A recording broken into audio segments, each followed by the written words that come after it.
അസ്സലാമു അലൈക്കും. മുഹറം മാസത്തിലെ 9ഉം 10ഉം ദിവസങ്ങൾ വളരെ പുണ്യമുള്ള ദിവസങ്ങളാണ്. ഈ ദിവസങ്ങളിൽ നോമ്പ് അനുഷ്ഠിക്കുന്നതിനോടൊപ്പം ദിക്റും ദുആയും വർദ്ധിപ്പിക്കുന്നത് ഏറെ ശ്രേഷ്ഠമായതാണ്. നമ്മുടെ ജീവിതത്തിൽ പ്രയാസങ്ങൾ വരുമ്പോൾ, വഴികൾ അടഞ്ഞതായി തോന്നുമ്പോൾ, മനുഷ്യരുടെ സഹായം ലഭിക്കാതെ വരുമ്പോൾ ഒരു വിശ്വാസിയുടെ ഹൃദയത്തിൽ നിന്ന് ഉയരേണ്ട ദിക്റുകളാണിത്. ഈ ദിക്റുകൾ ചൊല്ലിക്കൊണ്ട് അള്ളാഹുവിനോട് എന്ത് ദുആ അരന്നാലും അള്ളാഹു തആല അത് പെട്ടെന്ന് എളുപ്പമാക്കി തരുന്നതാണ്. മുഹറം മാസത്തിലെ 9ഉം 10ഉം ദിവസങ്ങൾ അള്ളാഹുവിൻ്റെ പ്രത്യേക അനുഗ്രഹമുള്ള ദിവസങ്ങളാണ്. ഈ ദിവസങ്ങളിൽ നോമ്പിനോടൊപ്പം ദിക്റുകളും ദുആകളും വർദ്ധിപ്പിച്ചാൽ വലിയ പ്രതിഫലം ലഭിക്കുന്നത്. നമുക്ക് നടക്കാത്ത ആഗ്രഹങ്ങളും സ്വപ്നങ്ങളും എന്തുണ്ടെങ്കിലും ദുആ ചെയ്ത് ഈ ദിക്റുകൾ ചൊല്ലിക്കൊണ്ട് ദുആ ചെയ്താൽ അത് സഫലീകരിക്കുന്നതുമാണ്. ഈ ദിക്റുകൾ നാവിൽ വളരെ ലളിതവുമാണ്, എന്നാൽ അള്ളാഹുവിൻ്റെ അടുക്കൽ അത്യന്തം പ്രിയപ്പെട്ട ദിക്റുകളുമാണ്.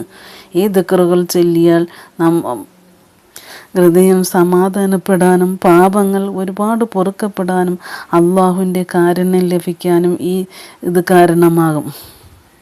ഏതാണ് ആ ദിക്റ്? ഹസ്ബി അല്ലാഹു നിഅമൽ വക്കീൽ നിഅമൽ മൗലാ വ നിഅമൻ നസീർ. ഹസ്ബി അല്ലാഹു നിഅമൽ വക്കീൽ നിഅമൽ മൗലാ വ നിഅമൻ നസീർ. ഒരു ദിവസം 70 പ്രാവശ്യമോ അതിൽ കൂടുതലോ ദിക്റുകൾ ചൊല്ലുക.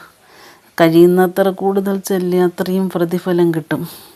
രണ്ടാമത്തെ ദിക്റ് സുബ്ഹാനല്ലാഹി വൽഹംദുലില്ലാഹി വലാ ഇലാഹ ഇല്ലല്ലാഹു വല്ലാഹു അക്ബർ.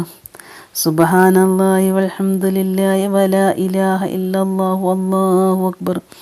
അള്ളാഹു പരിശുദ്ധനാകുന്നു, എല്ലാ സ്തുതിയും അള്ളാഹുവിനാകുന്നു. അള്ളാഹു അല്ലാതെ ആരാധനയ്ക്കർഹനായ മറ്റാരുമില്ല. അള്ളാഹുവാണ് ഏറ്റവും മഹാൻ. ഈ ദിക്റുകൾ ചെല്ലുന്നതിലൂടെ നമുക്ക് ഒരുപാട് വിശ്വാസമാണ് കിട്ടും. എനിക്ക് അള്ളാഹു മതി എന്നുള്ള ആത്മാർത്ഥമായ വിശ്വാസത്തോടെ ചൊല്ലിയാൽ അള്ളാഹു ഒരിക്കലും അയാളെ കൈവിടുകയില്ല. മുഹറം മാസത്തിലെ ഈ പുണ്യദിനങ്ങൾ ഈ ദിക്റുകൾ ധാരാളമായി ചൊല്ലി ഹൃദയത്തിൽ തവക്കലും സമാധാനവും നിറയ്ക്കുക. അള്ളാഹുവിനോട് പാപമോചനവും നന്മകളും ചോദിക്കുക.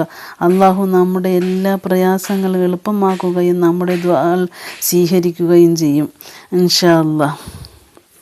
ഈ മുഹറത്തിൽ നമ്മുടെ നാവുകൾ ദിക്റുകളാൽ നനയട്ടെ. നമ്മുടെ ഹൃദയങ്ങൾ അള്ളാഹുവിൻ്റെ സ്മരണ കൊണ്ട് നിറയട്ടെ. അള്ളാഹു നമ്മുടെ ദുആകളെല്ലാം സ്വീകരിക്കുമാറാകട്ടെ. ആമീൻ ബിറഹ്മതിക യാ അർഹമർ റഹീമീൻ. എല്ലാവരും ഒന്ന്